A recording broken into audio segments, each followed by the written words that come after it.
I think the fact that development is getting closer to the people and administration is getting closer to the people is something that I don't think should be criticized at all. It's easy for those people who are criticizing who may be staying in Shillong or in Tura or whichever location and having access to these kind of government services.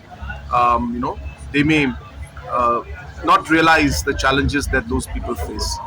Please go and ask the people who live in Patarkama. Please go and ask the people who live in Namdong. Please go and ask the people who live in Ramrai. Go and ask the people who live in Rongjing what kind of challenges they face every day when they have to travel for hours and hours to be able to just get the basic services that government provides. And hence, I think those who criticize this are people who don't understand the pain that the common citizen goes through. And hence, this is going in line with the stand of the government that we want to take administration closer to the people.